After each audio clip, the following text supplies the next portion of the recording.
Hello, my name is Elizabeth Wegner. Welcome to St. James's Church's reading of The Lion, the Witch, and the Wardrobe by C.S. Lewis. A note from the author.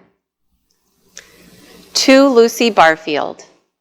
My dear Lucy, I wrote this story for you, but when I began it, I had not realized that girls grow quicker than books. As a result, you are already too old for fairy tales. And by the time it is printed and bound, you will be older still. But someday, you will be old enough to start reading fairy tales again. You can then take it down from some upper shelf, dust it, and tell me what you think of it.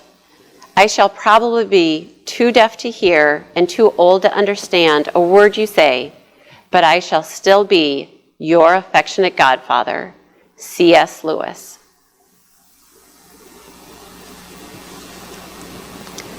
Chapter 1, Lucy looks into a wardrobe.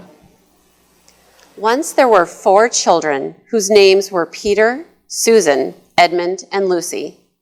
This story is about something that happened to them when they were sent away from London during the war because of the air raids.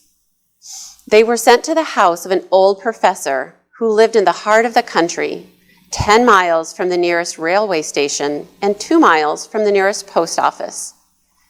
He had no wife, and he lived in a very large house with a housekeeper named Mrs. Macready and 3 servants.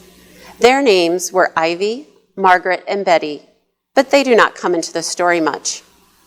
He himself was a very old man with shaggy white hair, which grew over most of his face as well as on his head, and they liked him almost at once. But on the first evening, when he came out to meet them at the front door, he was so odd-looking that Lucy, who was the youngest, was a little afraid of him. And Edmund, who was the next youngest, wanted to laugh and had to keep on pretending he was blowing his nose to hide it. As soon as they had said goodnight to the professor and gone upstairs on the first night, the boys came into the girls' room and they all talked it over. "We've fallen on our feet, and no mistake," said Peter. "This is going to be perfectly splendid. That old chap will let us do anything we like." "I think he's an old dear," said Susan. "Oh, come off it," said Edmund, who was tired and pretending not to be tired, which always made him bad-tempered. "Don't go on talking like that." "Like what?" said Susan. "And anytime it's time you were in bed." "Trying to talk like mother," said Edmund. "And who are you to say when I'm going to bed? Go to bed yourself." "Hadn't we all better go to bed?" said Lucy. "There's sure to be a row if we're heard talking here." "No, there won't," said Peter. "I tell you, this is the sort of house where no one's going to mind what we do. Anyway, they won't hear us. It's about 10 minutes' walk from here down to that dining room, and any amount of stairs and passages in between." "What's that noise?" said Lucy suddenly. It was a far larger house than she had ever been in before, and the thought of all those long passages and rows of doors leading into empty rooms was beginning to make her feel a little creepy. "It's only a bird, silly," said Edmund. "It's an owl," said Peter. "This is going to be a wonderful place for birds. I shall go to bed now. I say, let's go and explore tomorrow. You might find anything in a place like this. Did you see those mountains as we came along? And the woods? There might be eagles. There might be stags. There'll be hawks." "Badgers," said Lucy. "Foxes," said Edmund. "Rabbits," said Susan. But when next morning came, there was a steady rain falling, so thick that when you looked out of the window, you could see neither the mountains, nor the woods, nor even the stream in the garden. "Of course it would be raining," said Edmund. They had just finished their breakfast with the professor and were upstairs in the room he had set apart for them, a long, low room with 2 windows looking out in one direction and 2 in another. "Do stop grumbling, Ed," said Susan. 10 to 1, it'll clear up in an hour or so, and in the meantime, we're pretty well off. There's a wireless and lots of books." "Not for me," said Peter. "I'm going to explore in the house." Everyone agreed to this, and that was how the adventures began. It was the sort of house that you never seemed to come to the end of, and it was full of unexpected places. The first few doors they tried led only into spare bedrooms, as everyone had expected they would. But soon they came to a very long room full of pictures, and they found a suit of armor. And after that, there was a room all hung with green, with a harp in one corner. And then they came 3 steps down and 5 steps up, and then a kind of little upstairs hall and a door that led out into a balcony. And then a whole series of rooms that led into each other and were lined with books, most of them very old books and some bigger than a Bible in a church. And shortly after that, they looked into a room that was quite empty except for one big wardrobe, the sort that has a looking glass in the door. There was nothing else in the room at all except a dead blue bottle on the windowsill. "Nothing there," said Peter, and they all trooped out again, all except Lucy. She had stayed behind because she thought it would be worthwhile trying the door of the wardrobe, even though she felt almost sure that it would be locked. To her surprise, it opened quite easily, and 2 mothballs dropped out. Looking into the inside, she saw several coats hanging up, mostly long fur coats.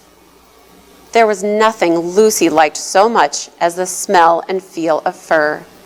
She immediately stepped into the wardrobe and got in among the coats and rubbed her face against them, leaving the door open, of course, because she knew that it is very foolish to shut oneself into any wardrobe. Soon she went further in and found that there was a second row of coats hanging up behind the first one. It was almost quite dark in there, and she kept her arms stretched out in front of her so as not to bump her face into the back of the wardrobe. She took a step further in, then 2 or 3 steps, always expecting to feel woodwork against the tips of her fingers, but she could not feel it. "This must be a simply enormous wardrobe," thought Lucy, going still further in and pushing the soft folds of the coats aside to make room for her. Then she noticed that there was something crunching under her feet. "I wonder, is that more mothballs?" she thought, stooping down to feel it with her hand. But instead of feeling the hard, smooth wood of the floor of the wardrobe, she felt something soft and powdery and extremely cold. "This is very queer," she said, and went on a step or 2 further. Next moment, she found that there was something rubbing against her face and hands, and it was no longer the soft fur, but something hard and rough and even prickly. "Why, this is just like branches of a tree," exclaimed Lucy. And then she saw that there was a light ahead of her, not a few inches away where the back of the wardrobe ought to have been, but a long way off. Something cold and soft was falling on her. A moment later, she found that she was standing in the middle of a wood at nighttime with snow under her feet and snowflakes falling through the air.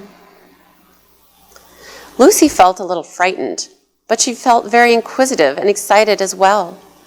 She looked back over her shoulder, and there, between the dark tree trunks, she could still see the open doorway of the wardrobe, and even catch a glimpse of the empty room from which she had set out. She had, of course, left the door open, for she knew that it is a very silly thing to shut oneself into a wardrobe. It seemed to still be daylight there. "I can always get back if anything goes wrong," thought Lucy. She began to walk forward, crunch, crunch, over the snow and through the wood toward the other light.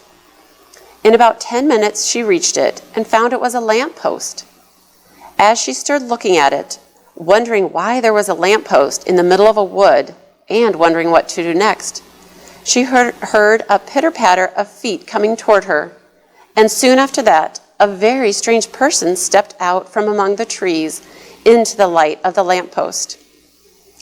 He was only a little taller than Lucy herself, and he carried over his head an umbrella white with snow. From the waist upward, he was like a man, but his legs were shaped like a goat's. The hair on them was glassy black, and instead of feet, he had goat's hooves. He also had a tail, but Lucy did not notice this at first because it was neatly caught up over the arm that held the umbrella so as to keep it from trailing in the snow. He had a red woolen muffler around his neck, and his skin was rather reddish too. He had a strange but pleasant little face, with a short, pointed beard and curly hair. And out of the hair there stuck 2 horns, one on each side of his forehead. One of his hands, as I have said, held the umbrella. In the other arm he carried several brown paper parcels. What with the parcels and the snow, it looked as if he had been doing his Christmas shopping. He was a fawn. And when he saw Lucy, he gave such a start of surprise that he dropped all his parcels. "Good gracious me!" exclaimed the fawn.